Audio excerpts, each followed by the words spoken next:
Hello guys, welcome at our YouTube channel. आज की video में हम पढ़ेंगे 11th क्लास की होम साइंस, जिसे हम कहते हैं हिंदी में गृह विज्ञान। इसका चैप्टर नंबर जो 11th है वो आज हम इस वीडियो में पढ़ने वाले हैं। हमारे चैप्टर का नाम है उत्तरजीवित वृद्धि तथा विकास। इस चैप्टर को हम फुल एक्सप्लेन करेंगे हिंदी में स्टेप बाय स्टेप। अगर आपको इस चैप्टर के नोट्स चाहिए तो आप नोट्स भी पीडीएफ के रूप में डाउनलोड कर सकते हैं। आपको डिस्क्रिप्शन में लिंक दे दिया जाएगा, आप वहां से डाउनलोड कर सकते हैं। जो इस चैप्टर का हम आज पढ़ेंगे वो पढ़ेंगे पार्ट नंबर फर्स्ट। तो स्टार्ट करते हैं अपना फर्स्ट पार्ट इस चैप्टर का। फर्स्ट टॉपिक है हमारा उत्तरजीविता का अर्थ। इसी के आधार पर हमारा आधा चैप्टर जो है वो आज का कवर हो जाएगा। तो उत्तरजीविता का अर्थ क्या होता है? उत्तरजीविता का अर्थ होता है अपनी लाइफ में ऐसे कार्य करना ताकि जिसकी वजह से हम जिंदा रह सकें, अपना जीवन आसानी से चला सकें। ऐसे सारे के सारे कार्य करने को ही हम कहते हैं उत्तरजीविता। यानी कि ऐसे कार्य करते रहना जिसकी वजह से हमारी लाइफ जो है वो आसानी से चल सके, हम आसानी से जीवन जी सकें। वो सभी कार्य हमारे उत्तरजीविता के अंदर आते हैं।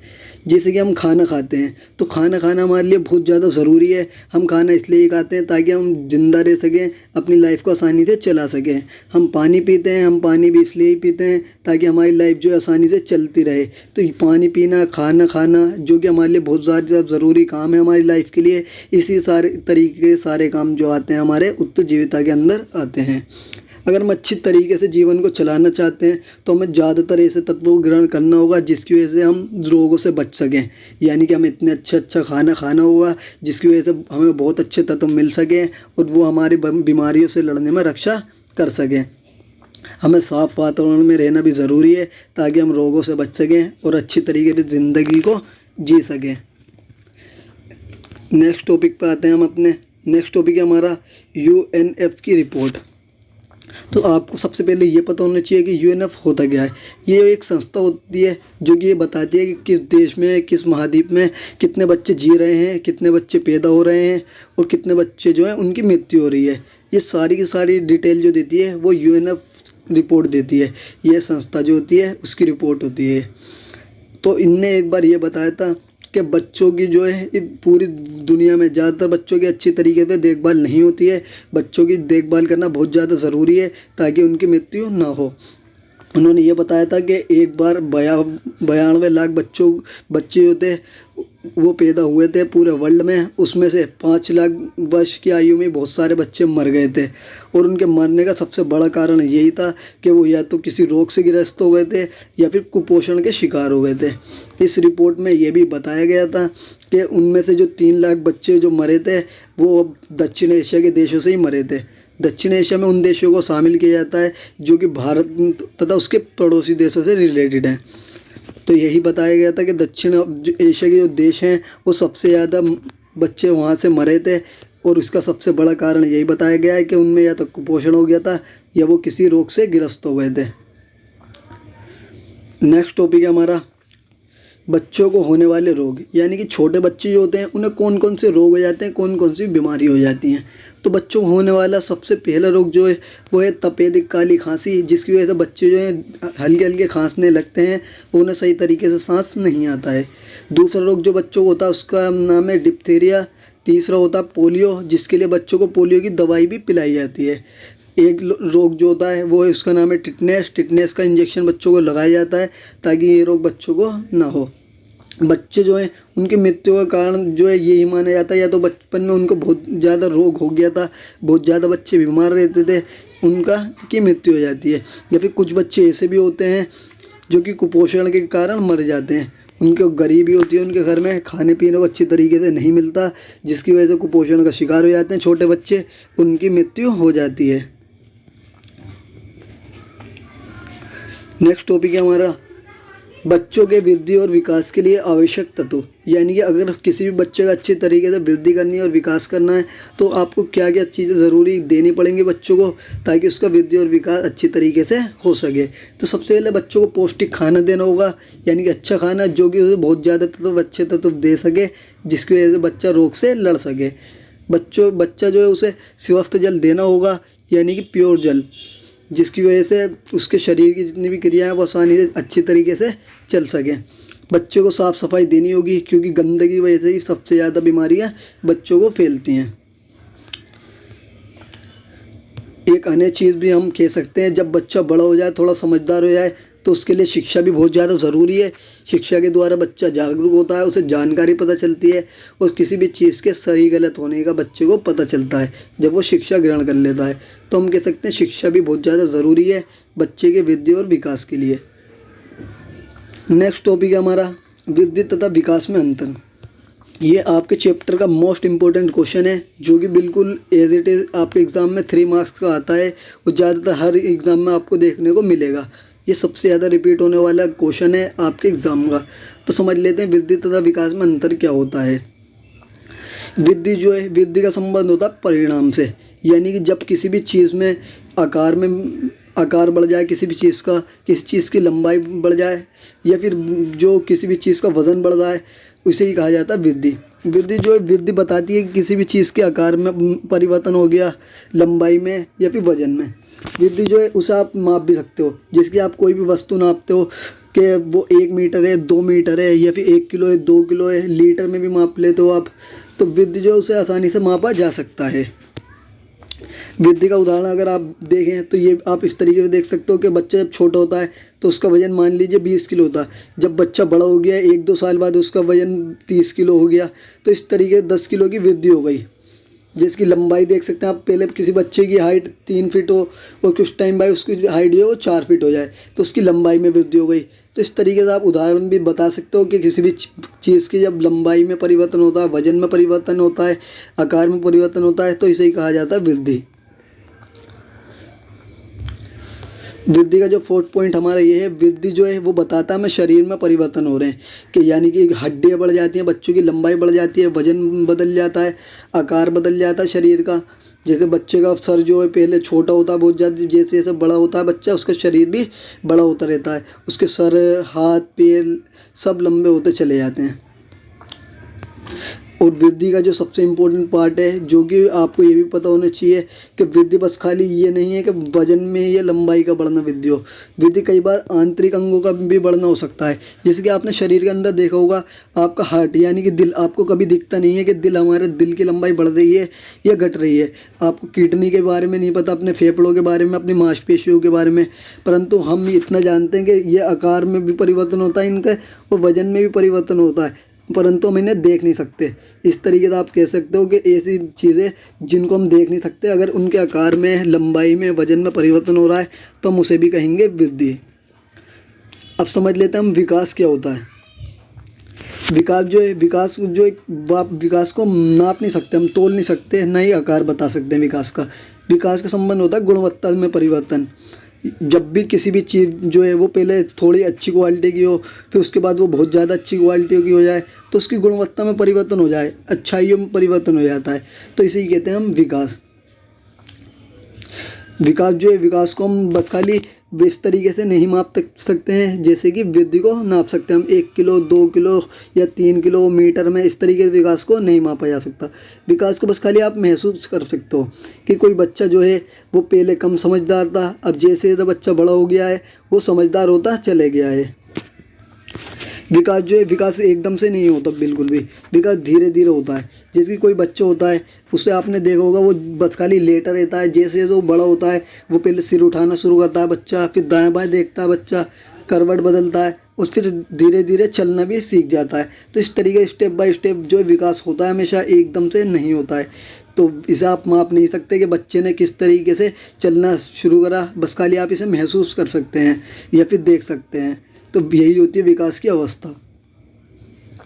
विकास जो है, इसके बारे में 1 मार्क्स का क्वेश्चन भी आ जाता है कि विकास जो है बहुआयामिक माना जाता है, यानी कि विकास में एक चीज़ के अंदर परिवर्तन नहीं दिखता, बहुत सारी चीज़ों में परिवर्तन आपको देखने में मिलेगा। जैसे मानसिक भावनात्मक विकास होगा बच्चे का, बच्चा समझदार हो जाएगा, धीरे धीरे बच्चे का भाषा का विकास होगा। पहले बच्चा बस खाली रोता है, छोटे मोटे शब्द बोलना शुरू करता है, फिर धीरे धीरे बच्चे का भाषा का विकास हो जाता है स्टेप बाय स्टेप। तो आप ये भी कह सकते हैं कि विकास जो है वो बहुमुखी है। इसके अंदर किसी एक चीज़ का डेवलपमेंट नहीं होता, बहुत सारी चीज़ों का विकास होता है। धीरे धीरे पहले मस्तिष्क का विकास होगा, बच्चा सोच समझदार हो जाएगा, चलने लगेगा, भागने लगेगा, बच्चे के भाषा का विकास हो जाएगा। तो गाइज़ हमारा नेक्स्ट टॉपिक है विकासोन्मुख का अर्थ क्या होता है। आपको ये पता होना चाहिए कि विकासोन्मुख का अर्थ क्या होता है। जैसे कि आपने देखा होगा कि जब बच्चा छोटा होता है, छोटी आयु का होता है, फिर बच्चा जब छोटी आयु से धीरे धीरे बड़ा होता चले जाता है तो उसे जीवन में बहुत ज़्यादा हार्ड काम करने पड़ते हैं। इसलिए उसके शरीर में कुछ ऐसे परिवर्तन होते हैं जिसकी वजह से बच्चा हार्ड कामों को, मुश्किल कामों को आसानी से कर सके। उन्हीं परिवर्तनों को कहा जाता है विकासोन्मुख परिवर्तन या फिर विकासोन्मुख। तो नेक्स्ट टॉपिक पे आते हैं। हमारे नेक्स्ट टॉपिक है हमारा कर्मागत विकास का अर्थ।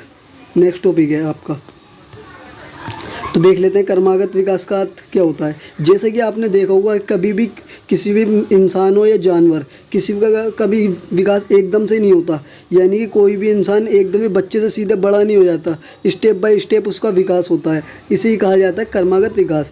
जैसे कि आपने देखा होगा जब बच्चा छोटा होता है तो पहले वो बस खाली लेटा रहता है बेड पर, बिस्तर पर, फिर वो धीरे धीरे बैठने लगता है, बच्चा घुटने के बल चलने लगता है, फिर एंड में जाके सहारों से खड़ा होता है, फिर धीरे धीरे बच्चा चलने लग जाता है। इस तरीके से स्टेप बाय स्टेप बच्चे का जो है शरीर का विकास होता है और वो चलना शुरू कर देता है।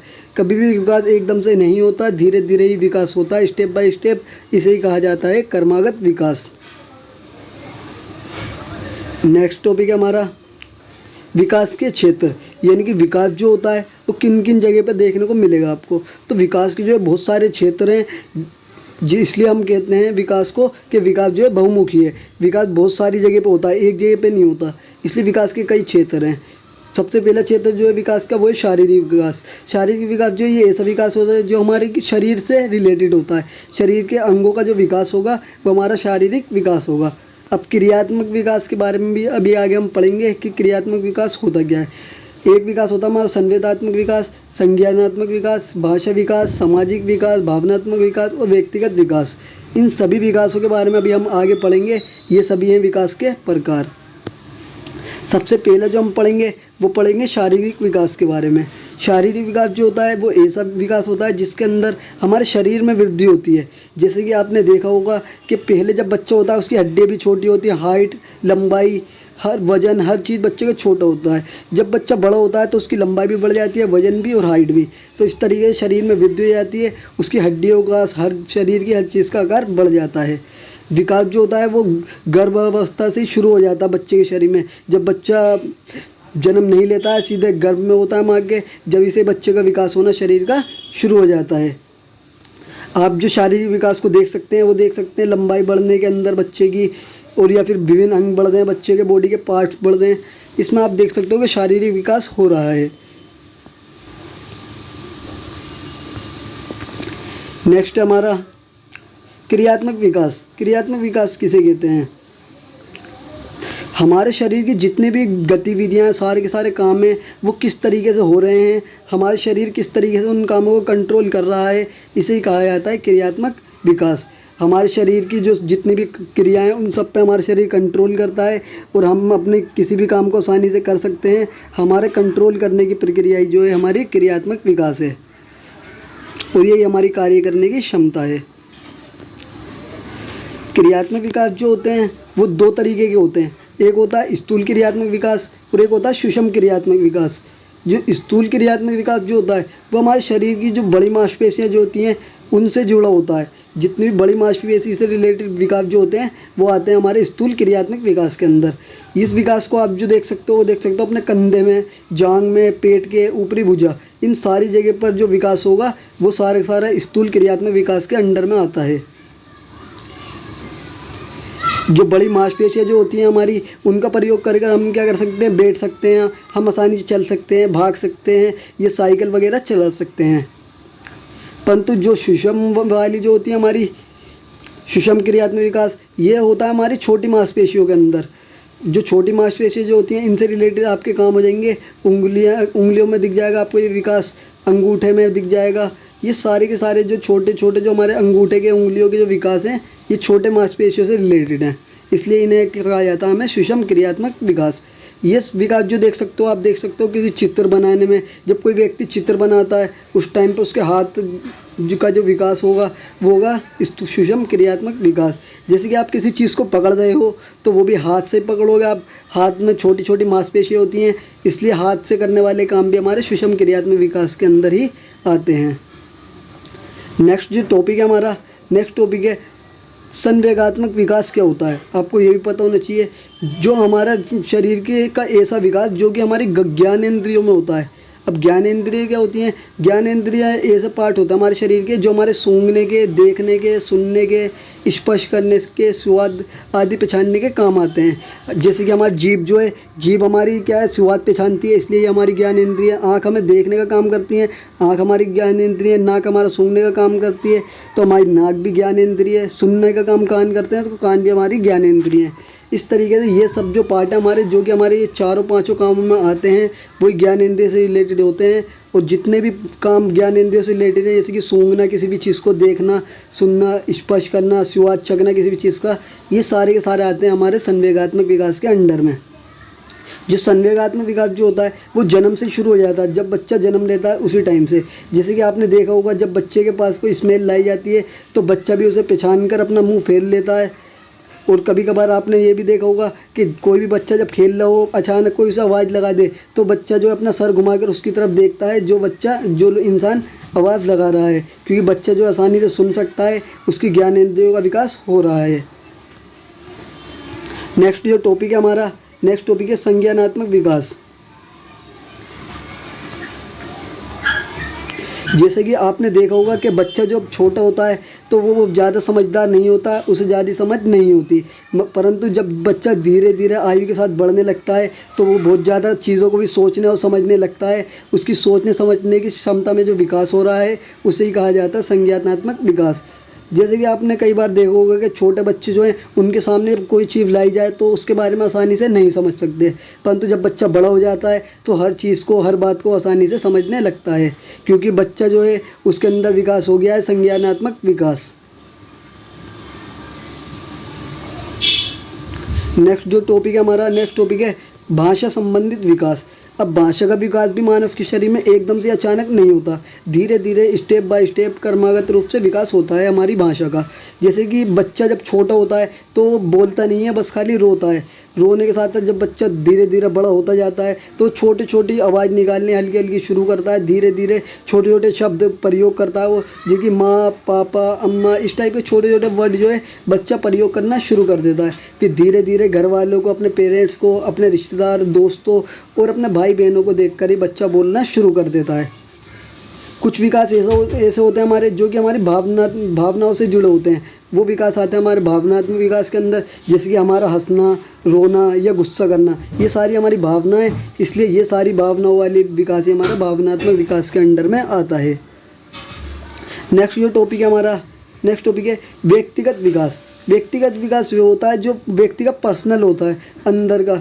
अब अंदर से मतलब क्या है, ये ऐसा विकास है जैसे कि किसी भी व्यक्ति के अंदर गुणों का विकास हो रहा है। उसके अंदर पहले वो बुरा था, अब वो उसके अंदर अच्छाई आ गई है। जैसे कोई इंसान किसी पर अत्याचार करता था, जुल्मी था, अब वो धीरे धीरे दयालु होता जा रहा है। तो इस तरह का विकास जो व्यक्तिगत विकास के अंदर में आ जाता है। जैसे कोई बच्चा वो पढ़ता लिखता नहीं था पहले, अब वो अचानक से ही पढ़ने लिखने लग गया है, समझदार हो गया है, उसके कौशल में विकास हो गया है। ये भी सारा का सारा आ जाएगा आपके व्यक्तिगत विकास के अंडर में। नेक्स्ट जो है हमारा, नेक्स्ट टॉपिक है संतुलित आहार क्या होता है। ये मोस्ट इम्पोर्टेंट क्वेश्चनों में से एक है आपके एग्ज़ाम के लिए। तो संतुलित आहार जो है ऐसा आहार जो होता है जिसकी वजह से हमें सारे के सारे आवश्यक पोषक तत्व जो है मिल जाएं, ताकि हम रोगों से लड़ सकें। ये ऐसा खाना होता है, ऐसा भोजन होता है जिसकी वजह से हमारे शरीर को बहुत ज़्यादा ऊर्जा मिल जाती है और हम पूरे दिन आसानी से कार्य कर सकते हैं, जिसकी वजह से हमारा वृद्धि तथा विकास बहुत ज़्यादा हो जाता है। जो बच्चे होते हैं, बच्चे हों या बड़े हों, हर किसी को संतुलित आहार लेना चाहिए ताकि विकास और वृद्धि जो है आसानी से हमारे शरीर के अच्छी तरीके से हो सके। और अगर हम सही तरीके से नहीं लेंगे संतुलित आहार को, तो ना तो हमारे शरीर में अच्छे परिवर्तन होंगे बॉडी के अंदर, ना ही हम आयु के साथ विकास कर पाएंगे।